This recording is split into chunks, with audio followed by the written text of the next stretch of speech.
everybody, and welcome back to Box Seat Banter. I'm your host, Billy Ballas.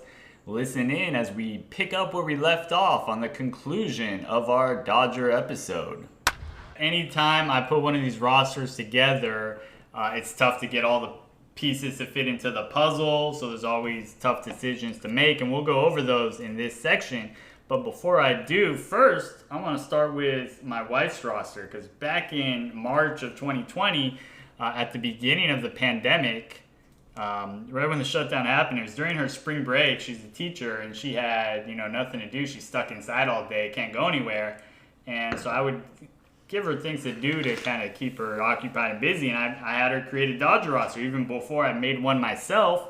And so... Really, can we stop right there? That was a really subtle knock on education right there. Nothing to do. I mean, we worked harder than that. It was during spring break. It wasn't during teaching. Okay. She was very busy while she's teaching.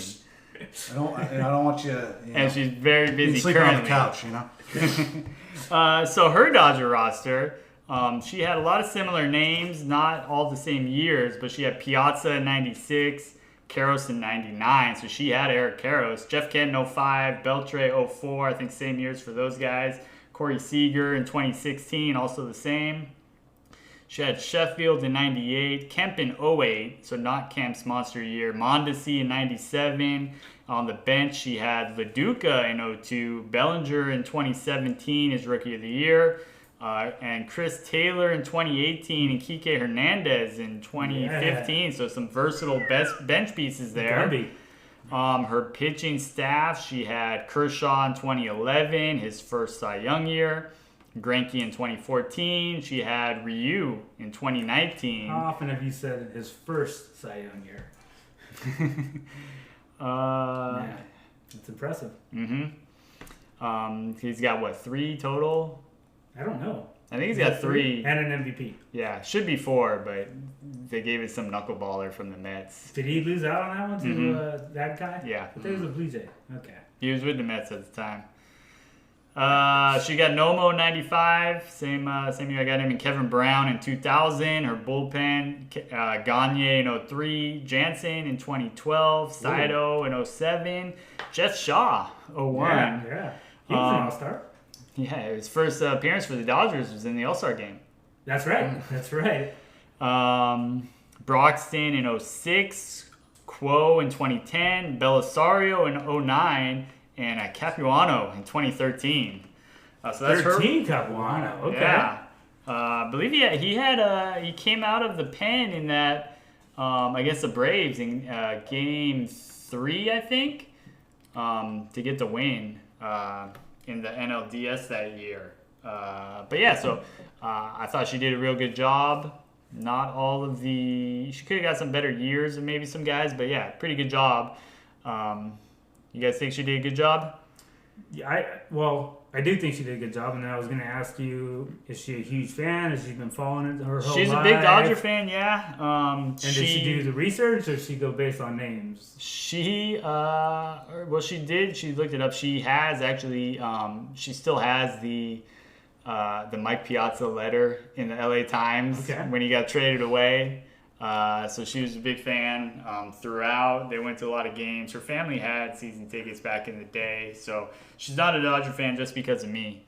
Cool. So yeah, so we do have fun going to the games together and sharing all that. She knew the names, and she would look up those players to find the years. I liked her team. The only one that I would have a hard time with is Kike. But I love him. I think he's great defensively. I love watching him. And if there's one guy that I could probably be anything like and on that team, it would be Kike, because he's a small guy and he's kind of a goofball. I would never be able to hit a ball out of the stadium. But all right, now you guys also, I understand, the 3 of you had some discussions to put together a roster as well. How did that go? It was tough. It was so when my agent called me and told me about this opportunity, I thought it would be very easy. But we were all over the place. We talked about WAR and trying to create the best possible team. We had discussions about whether this guy's a true Dodger versus not a true Dodger, like the Jeff Kent. That was no one. We didn't like him, wasn't what we think of as a Dodger. No one does. We talked about, guys that have been PED guys, and, guys traded mid-season. Do we count them, not count them, and those kind of things. And then roster construction. Do we go straight bullpen, righty, lefty, who's our left-handed guy, who's our right, or do we just go the best arms, make them bullpen arms for these teams? And our opinions were all over the place, and what we thought would be, a 30-minute to an hour conversation ended up being 5 to 6 hours.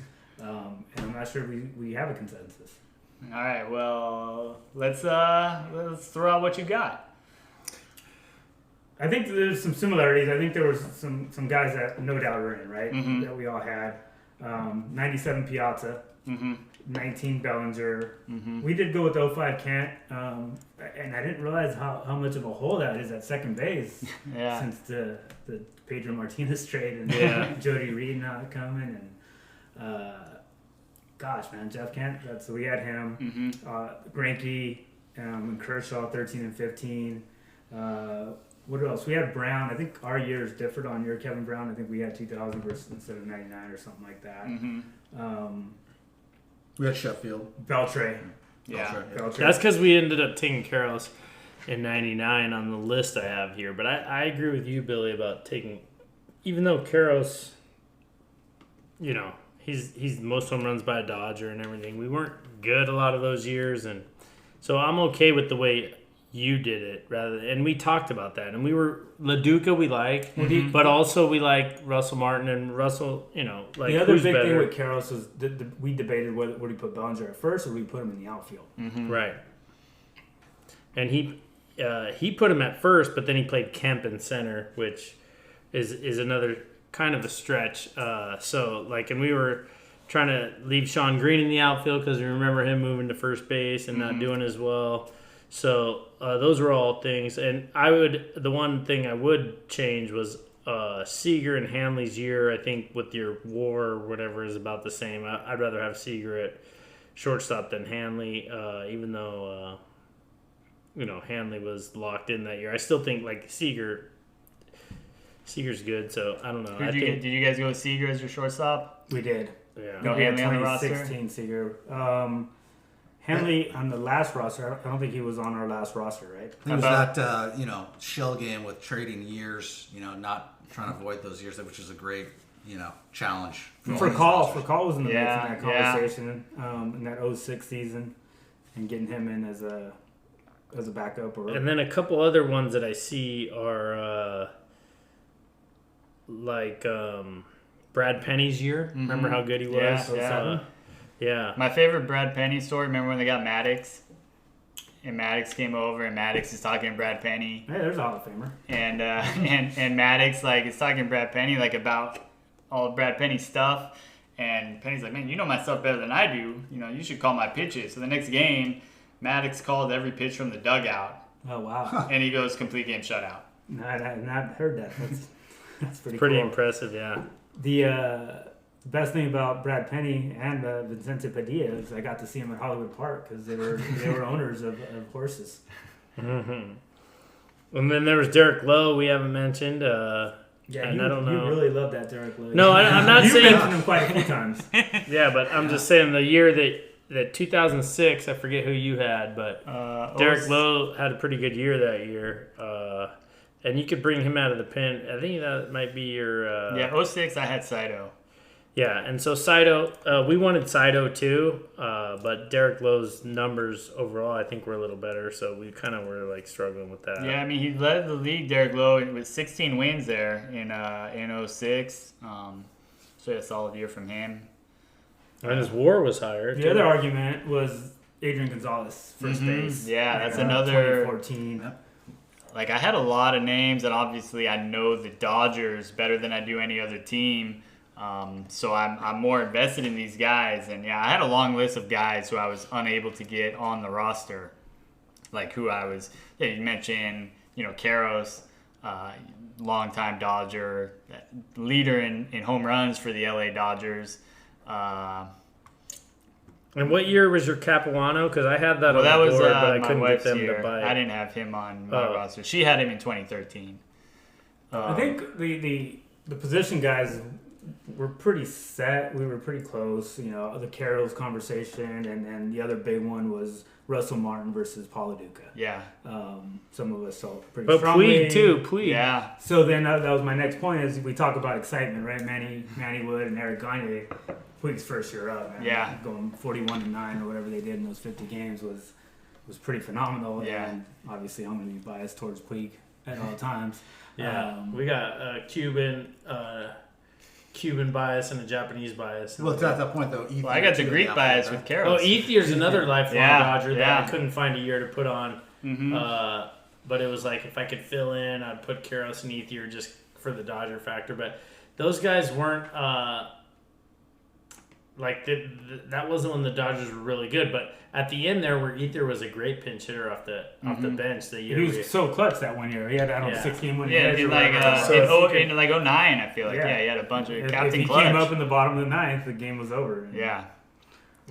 So I'm gonna throw these names out just because And I that's feel what, does WAR consider that? And it does, Yeah. right? But I don't know. How to it's figure out tough. that I exact mean, formula. there's no one stat that can really. I mean, that encompasses the most. But yeah, you can't just look at one stat to identify a player and measure him. You got to take the whole picture into account. I think. Stats and look at those big moments. And then the bullpen was, the argument was, do we stick with the traditional bullpen, or do we just throw our best arms out there? Like we talked about guys like Randy Wolf, Scott Radinsky, Antonio Osuna, or do we go with Walker Buehler and make him, the long guy or the bullpen guy? And what year did we want to put Justin Miller in there? And So make Miller's him definitely in 2010. 2010, Yeah. Torrance High graduate, our buddy that got to play for the Dodgers. He had a .1 WAR, so that year we were horrible anyways. We were under 500, so who'd you have in 2010? You got Quo maybe, but Yeah. we wanted Justin Miller because the intangibles is what you don't see in any of these stats, like what kind of teammate he was, and we really think that on a team like this with the talent surrounding him, that would just propel us over all these other teams. I know the Yankees might have some numbers or whoever, but Justin Miller in that bullpen. His impact on baseball. I mean, there's a rule named after him. Yeah, I mean, cover up the tattoos or whatever you got to do. But Justin, I think, gets us over the hump in Game 7 against whoever it is. All right. Some of the other names. So we've mentioned Leduca, who's not on my roster. Ryu didn't make it. He was on my White's roster. The 19 team was loaded. Exactly. I mean, recently, they've been so good. There's been a lot of, Muncy. Chris Taylor. And yeah, Taylor's a guy that is great to have on the roster. We mentioned Kike. Yeah, Taylor can play anywhere and play it well. Sarah had Jeff Shaw. I didn't have Jeff Shaw. I mean, that trade, in retrospect, is probably not a good trade. They traded Konerko for him, but Shaw did have a couple good years there. But Konerko was off to a rough start here and didn't feel like he was going to get over that unless he got moved somewhere else. And the Reds Kind of like Gavin White Lux Sox, right yeah. now, maybe. Maybe. I don't know. We'll see. Because Yeah. he's good and he was great in the minors. And Konerko was a slam dunk. And then he got to the Dodgers and it was a like, lot of what's the slam matter? dunks. Angel Pena, Jose Offerman, he's going and going. No, but they didn't go Garcia. somewhere else like Konerko did. Right, but these were your all-world prospects that we can't trade. They're untouchable, and they just never panned out. Some other names. Ismael Valdez. Yeah, we had him, and not my favorite player, but he had decent stuff. And we left him Blisters, right? off. Yeah. Yeah. Chan-Ho Park, another guy that his name's come up, not on here. I still think he gave up a home run somewhere that was pretty memorable. So I didn't have Derek Lowe, Brad Penny. Bonds, Ripken, and And then Billingsley, he was like a guy who was supposed to be really good, and then he just kind of fizzled out there. Yeah, he did get hurt. It seemed like he was really turning a corner, and then I think he needed TJ, and then he was never the same. Andre Ethier is tough to not to get him. I feel like, he's kind of like the more modern Karros. The Karros of like the 2000s and 2010s. Kind of like Justin Turner now, like for the last, even though there's a lot of great players around him, Justin Turner's kind of been a little bit older than those young guys. Yeah. And we almost, it was easy in the last 5 years. There's a lot of players you could choose, but I felt like he represents this run that we're in, this current Well, it's Absolutely. cores and generations. I mean, Alex brought up James Loney too. The overall depth of all these years and the development guys, being brought up. It's a hard choice. When you brought up, Billy, you brought up Esturris, which was one of my favorite infielders, and there's no spot for him. And Yeah. I loved Orlando Hudson. Yeah, the O-Dog. Yeah, O-Dog was fabulous. He had one good year that I was looking at. He had a good year, and he talk about teammate and chemistry and the stuff that he would do, always upbeat, going hard, and I enjoyed watching him while he was a Dodger. And to touch on somebody who was fun to watch, someone upbeat, someone everyone loved, the guy who gave LA their first postseason victory. Oh, Lima time. Yeah. Rest Jose in peace. Lima. Yeah. He even sang the anthem at the Dodger game one year. He's got a couple of Spanish singles or records out or something. Yeah. And pitching staff too. You got Kuroda, who Yeah. got us through some questionable lean years. And then he got rewarded, right? After Went to leaving New York, yeah. He got a ring, didn't he? Yeah, I think so. So, and then just thinking again, Hall of Famers like Garcia Parra. We didn't even discuss Garcia Parra except for that he played first base. Yeah. That's For right. the Dodgers one year. Had that big home run in the 4+1 Padre, game. Yeah, the Padre game. That was awesome. But Yeah. he didn't really. There was no argument for him to be on this 25-year team. No, but I loved He didn't him. play a lot of games too. I mean, kind of like to that Hanley. Yeah, that was Ramirez. I don't think he played over 120 or 130 games. Did he finish as a Dodger? I don't think so. He tried one somewhere else. Did he go to Chicago or I something? thought Chicago Or was Chicago's before? Yeah.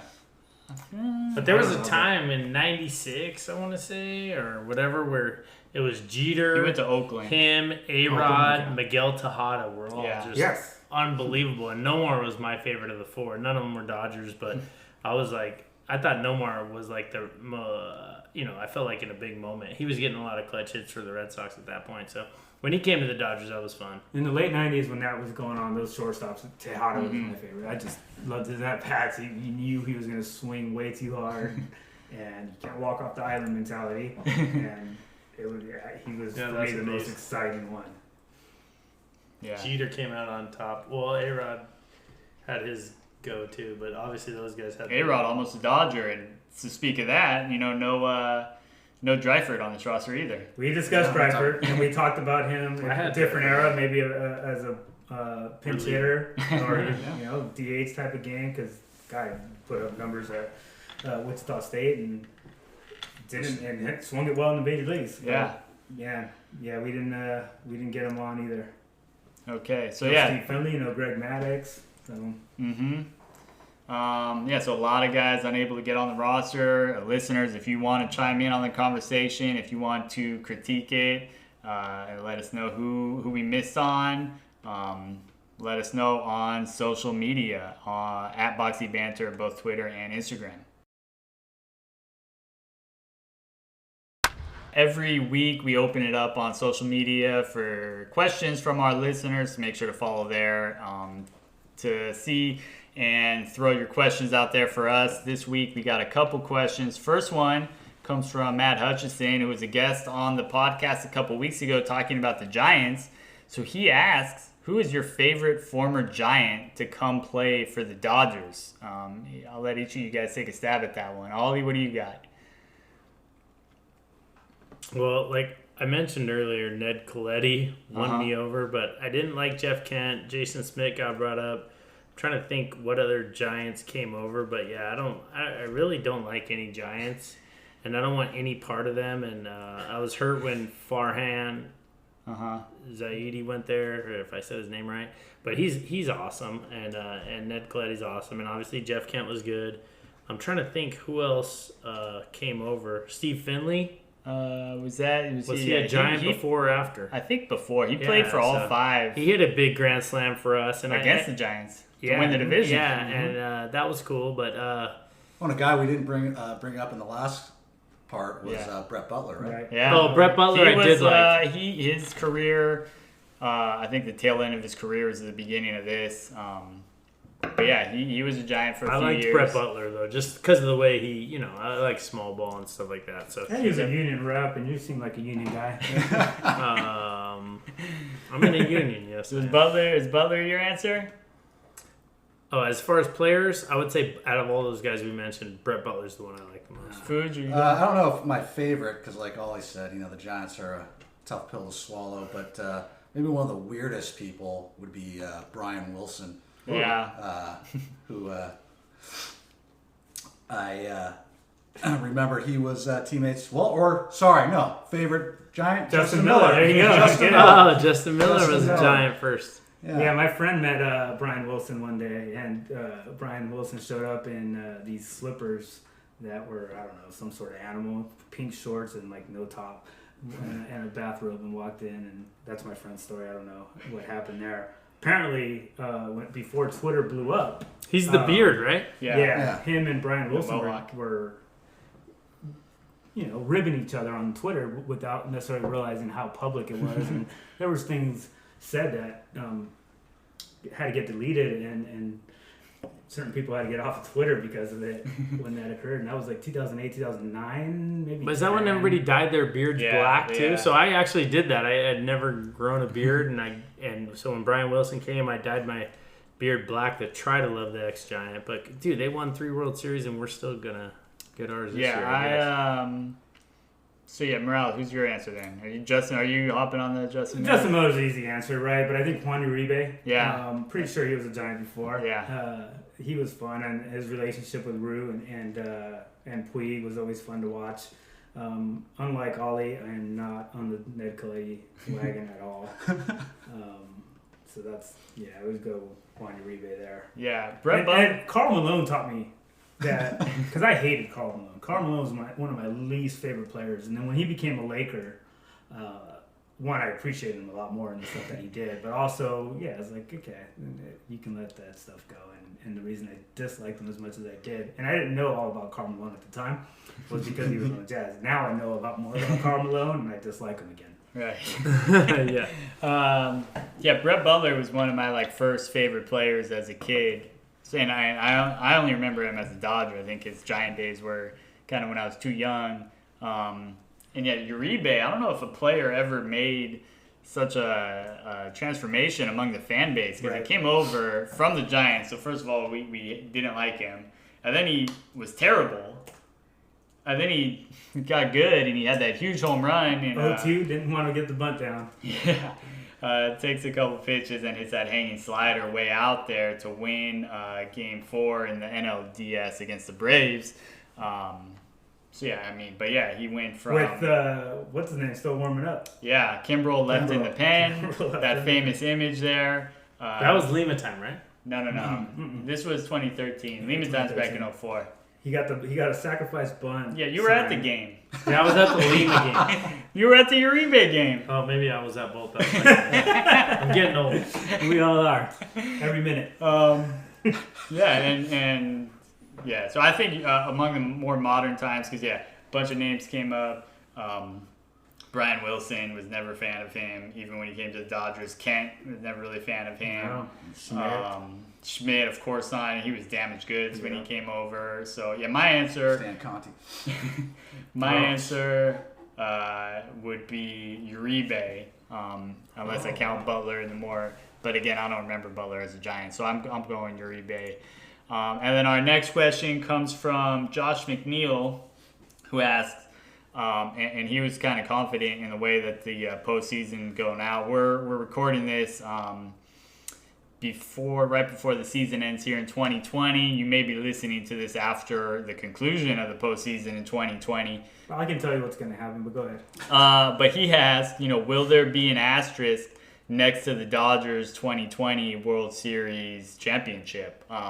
And so whether it's the Dodgers or anyone else, what do you guys think this year? It's the 2020 postseason. Is there an asterisk or not? Food, you want to get that No. one start there? No, doesn't matter who wins. No asterisk. I think it'll similar to 81. There's no asterisk, but you know what happened. I think this year, if anything, there's a double asterisk in that it's incredibly tougher, right? The stuff that's going on, the extra teams in the playoffs, a 3-round series to start, and then to have no days off in any of the playoff series are things we've never seen before. We never had a place where it's a neutral site with no fans. I think all those things make it tougher, not easier to go, oh yeah, that one doesn't count. If anything, wow, that was pretty impressive, which I think in a few weeks we'll be sitting celebrating, not going to a parade, and going, that might have been the best possible team ever.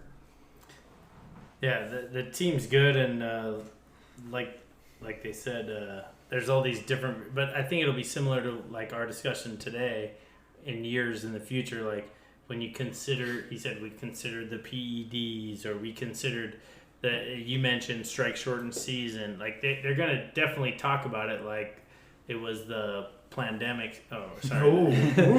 Before you slip Now we're going political. No, somebody made that joke. So like the COVID-19 year or whatever, like it's a big deal in our history regardless, and the fact that we get to have a World Series and stuff has definitely kept our minds, because it goes everywhere, because we're trying to figure this out and trying to keep everybody safe or whatever.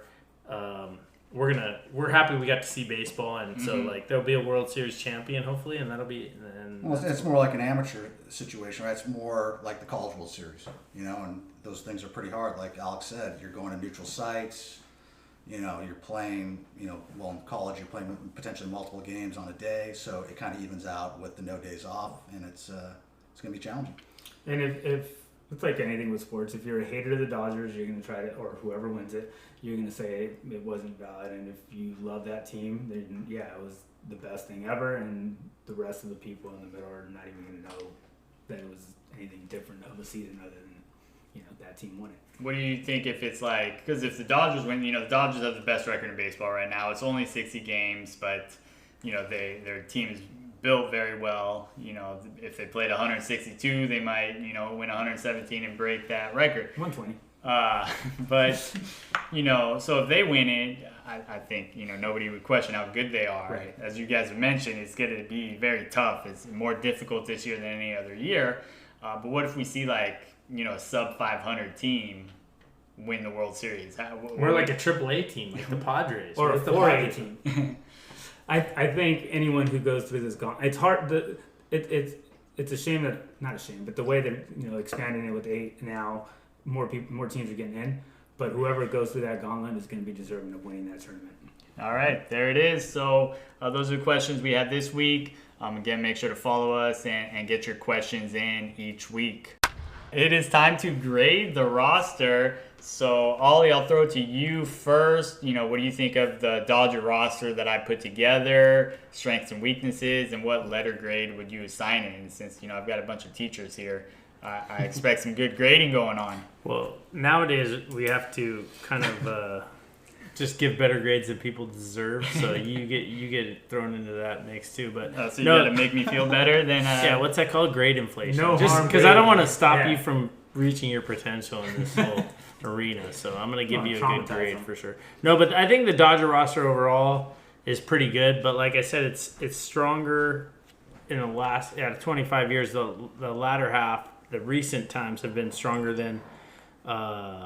There were some down years there, especially pitching wise. So we have Kershaw and Greinke, and then we have Gagne and Jansen, and then you have Nomo, and you had Saito and Belisario, whatever. Like I think there's some weakness there. If you had a couple more closers, you could throw in there that were dominant. You're saying that though very dismissive. Like who else has something like that though? Oh, I don't know. I think there's a couple other teams that have maybe a stronger overall bullpen. If you we have two great, pretty good seasons out of Jansen and Gagne, but and two really good starters. But I don't know, our 3-4 starter and our other bullpen guys, I don't know if they're as good as maybe some other teams. But then we have, I think overall our team, I'm going to stop because I think I've said enough already, but the roster itself, like at positions, shortstop, Seager or Hanley. I don't know defensively if that's the best shortstop out there. Second base was a problem for us. So if we're talking up the middle, Kemp's the center fielder. Like overall, I think our team stacks up against any team that you put together. So I'll grade you A-, Billy. Okay, Fuge, what do you got? Hey, it's the Dodgers, so it's an A. But yeah, I mean, kind of to point Ollie mentioned it. It's right-handed heavy, both position-wise and I guess bullpen-wise. As far as Quo was I think the only lefty in the pen. Yeah, and then But otherwise, you didn't have to force. I haven't seen all the rosters, but it's not like you had to pick like a guy like Randy Choate for the Marlins, Florida State guy, who also is an ex-Dodger. There's a lot of depth and a lot of decisions have to be made, and the great thing about this whole exercise is you have to, have one guy a year. So that's what makes it hard. And like Alex said, it's not being necessarily dismissive of anybody. There's been a lot of great players. It's just about what guy for what year and what position, and that's what makes this fun. Yeah, I think you get an A, but I also think it was not really a test. It was a pretty easy assignment that everyone was going to get an A on. You had the Dodgers.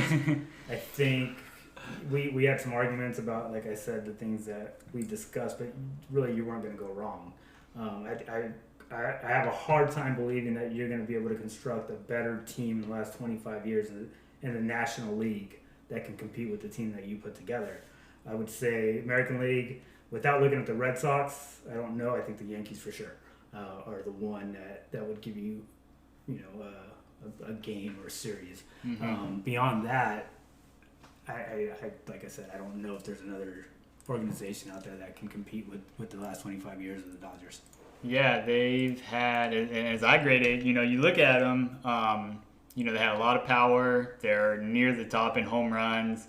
Not as many doubles or triples compared to all the other rosters that I made, but, Dodger Stadium suppresses extra base hits like that. The rate stats are phenomenal that they have. As a team, this Dodger team hit 317, 393, 575.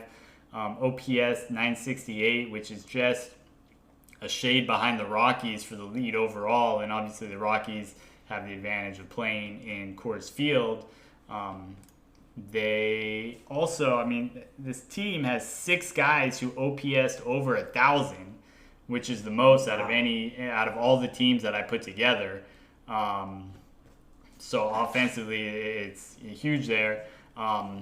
Solid rotation. You guys mentioned, the back end is not as deep as, all the others.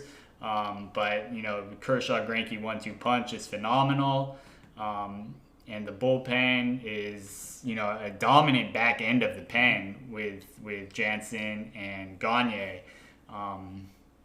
The staff is the leader in WHIP, hits per 9, strikeouts per 9. They're second in strikeouts per walk. They're near the top in ERA. So, based on all of that, I give this team a solid A when I compare it to all of the other ones that I created.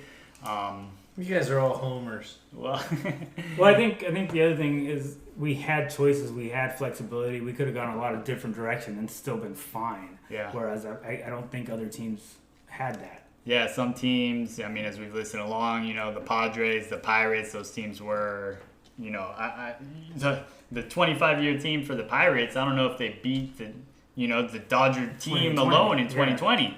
Yeah. So, a lot of great choices to pick from. That's why I give them an A. So, a lot of high grades for this Dodger roster. If you want to chime in, if you want to give it a grade, reach out on Twitter and Instagram for both of that.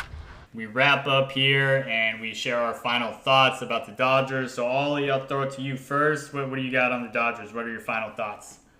Final thoughts is that, like I said, they've been better recently. And I just thank you for putting this together because it's a cool idea. And you got an excuse for us to get together during this time where we don't get to see a lot of our friends. So I appreciate you making us hang out and do this together, Billy. Oh, yeah. Thanks for joining. Fuj? This was a lot of fun. The Dodgers, very inspiring team. They are the poster child of how to develop a roster. I'm showing a visual here that hopefully will be linked to the podcast episode.